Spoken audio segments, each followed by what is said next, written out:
السلام عليكم ورحمة الله تعالى وبركاته.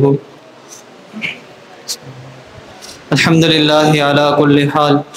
الصلاة والسلام على سيد المرسلين وخاتم النبيين وعلى آله وأصحابه أجمعين. أما بعد.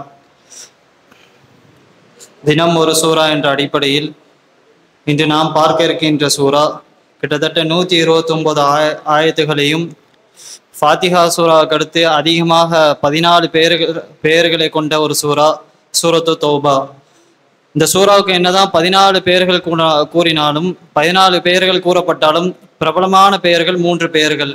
முதல் பெயர் சூரத்து தௌபா.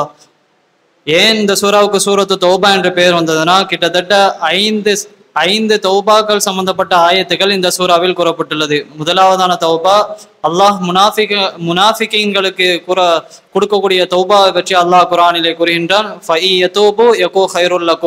அவர்கள் அந்த முனாஃபிகீன்கள் அல்லாஹுடைய கட்டளையை அவர்கள் செய்த ஒப்பந்தத்தை மீறி அவர்கள் அந்த முனாஃபிக் தனத்தை அல்லாஹ் அவர்கள் அதையும் தாண்டி அவர்கள் தௌபா செய்தால் அது அவர்களுக்கு நல்லதாக இருக்கும் என்பதாக அல்லாஹ் முனாஃபிக்குகளுடைய தௌபாவை பற்றி முதலாவதாக அல்லாஹ் குர்ஆனிலே சூரத்து தௌபாவிலே 74வது ஆயத்திலே அல்லாஹ் குறிப்பிடுகின்றான்.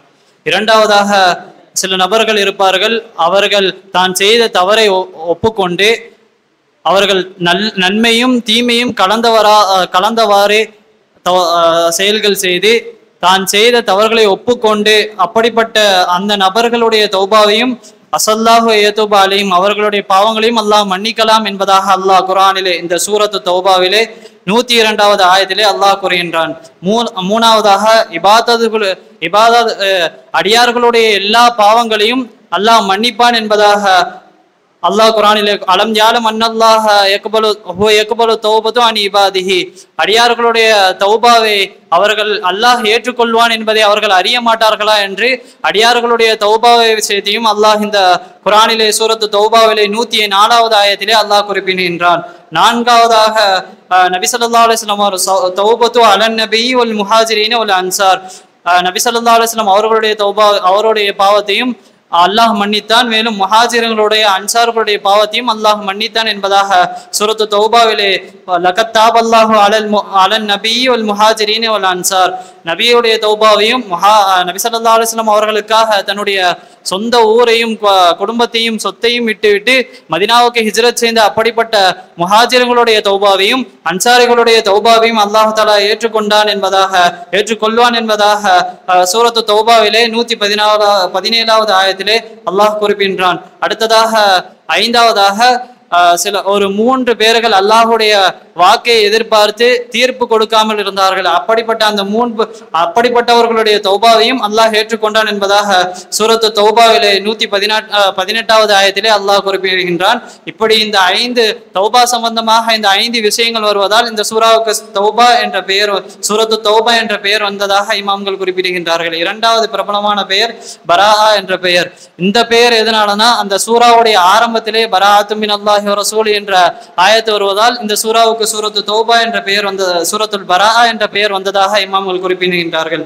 மூன்றாவதாக சூரத்துல் அதாப் என்று சொல்லக்கூடிய இந்த பெயர் எதனால வந்துச்சுன்னா இந்த சூறாவில் அதிகமாக முனாஃபிகளுடைய தண்டனையும் அவர்கள் செய்த மாறுகளையும் சில நபர்களை கொல்ல வேண்டும் என்பதாக அல்லாஹ் குர்ஆனிலே அதிகமாக அதாபுகளை பற்றி கூறப்படுவதால் இந்த சூறாவுக்கு சூரத்துல் அதாப் என்ற பெயரும் வந்ததாக இமாம்கள் குறிப்பிடுகின்றார்கள். எல்லா குர்ஆனிலே இருக்கக்கூடிய 313 சூறாக்களையும் தாண்டி இந்த சூறாவில் மட்டும் அல்லாஹ் தஆலா பிஸ்மில்லா குர்ஆனிலே இந்த சூறாவுக்கு மட்டும் பிஸ்மில்லாஹிர் ரஹ்மானிர் ரஹீம் என்ற வசனம் இல்லாமல் இருக்கும். காரணம் என்னன்னா அல்லாஹ் இந்த சூறாவை இறக்கும் பொழுதே இந்த சூறாவுக்கு பிஸ்மி இல்லாமல் தான் இறக்கினான் என்பதாக விளக்கம் தெரிகின்றார்கள்.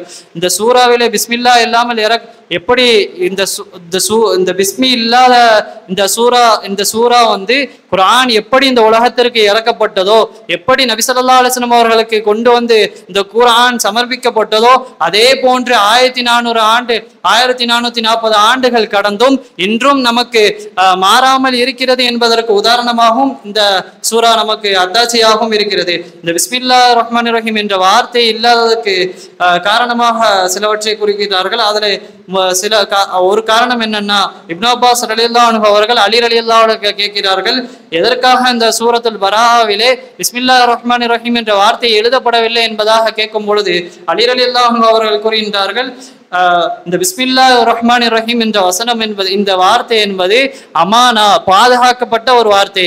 குறிப்பாக இஸ்லாத்துல பிஸ்மில்லா என்ற வார்த்தையை சில நன்மையான காரியங்களுக்கு, ஒருவர் சாப்பிட ஆரம்பிக்கிறார் என்றால் பிஸ்மில்லா சொல்லி ஆரம்பிக்க வேண்டும். ஒருத்தர் சிறப்பு போடுகிறார், நன்மையான ஒரு நல்ல காரியங்களை செய்யும் பொழுது பிஸ்மில்லா சொல்லி ஆரம்பிக்க வேண்டும் என்பதாக நமக்கு நபி ஸல்லல்லாஹு அலைஹி வஸல்லம் அவர்கள் கற்றுத் தந்தார்கள். ஆனால் ஒரு அருவருக்கத்தக்க செயல்களை செய்யும் பொழுது, அந்த விஷயங்களை செய்யும் பொழுது நபி ஸல்லல்லாஹு அலைஹி வஸல்லம் அவர்கள் பிஸ்மில்லாவை நமக்கு முற்படுத்தவில்லை. உதாரணமாக ஒரு கழிவறைக்கு தன்னுடைய ஹாஜத்தை நிறைவேற்ற செல்லும் பொழுது நபி ஸல்லல்லாஹு அலைஹி வஸல்லம் அவர்கள் அல்லாஹும்ம இன்னி அஊது பிக மினல் குபுஸி வல் கபாயிஸ் என்று நபி ஸல்லல்லாஹு அலைஹி வஸல்லம் அவர்கள் பாதுகாப்பு தேட நாடினார்கள், பாதுகாப்பு தேட நமக்கு கற்றுத் தந்தார்கள். அதே போன்று ஒருவர் கொட்டாவி விடுகிறார் என்றால், ஒருவர் கோபப்படுகிறார் என்றாலும் நபி ஸல்லல்லாஹு அலைஹி வஸல்லம் அவர்கள் பாதுகாப்பதற்கு தான், அல்லாஹ்விடம் பாதுகாவல் தேடுவதற்கு தான் நமக்கு கற்றுத் தந்தார்கள். அதனால் இந்த சூரா என்பது முழுக்க இந்த சூரா என்பது இந்த நபி அலி ரலியல்லாஹு அன்ஹு அவர்கள் தொடர்ச்சியாக சொல்வார்கள், பராத்து உன்சிலத் ஃபி ஸைஃப், இந்த சூறாவிலே வாளை கொண்டு, அதாவது போர்க்களம் சம்பந்தப்பட்டும் அல்லாஹ் வேதனை செய்யக்கூடிய நபர்கள் சம்பந்தப்பட்டும் இந்த சூறாவிலே இருப்பதால் லைஸ ஃபீஹா அமானா, இந்த சூறாவிலே பாதுகாப்பு என்பது இல்லை என்ற காரணத்தினால்தான் அல்லாஹ் தஆலா இந்த சூறாவை இறக்கும் பொழுதே பிஸ்மில்லாஹிர் ரஹ்மானிர் ரஹீம் என்ற வார்த்தையை இறக்காமல் இறக்கினான் என்பதாக அலி ரலியல்லாஹு அன்ஹு அவர்கள் விளக்கம் தருகிறார்களாக. குர்ஆனில் இருக்கக்கூடிய நுட்பங்களையும் அதனுடைய விஷயங்களையும் தெளிவாக அறிந்து நாம் வாழ்க்கையிலே கொண்டு வரக்கூடிய பாக்கியத்தை வல்லோன் அல்லாஹ் நம் அனைவருக்கும் தந்தருள் புரிவானாக. அகூலு கௌலி ஹாதா வஸ்தக்ஃபிருல்லாஹ லி வலக்கும் வஸ்ஸாஃபி அன்னி அன்கும். அஸ்ஸலாமு அலைக்கும் வரஹ்மத்துல்லாஹி.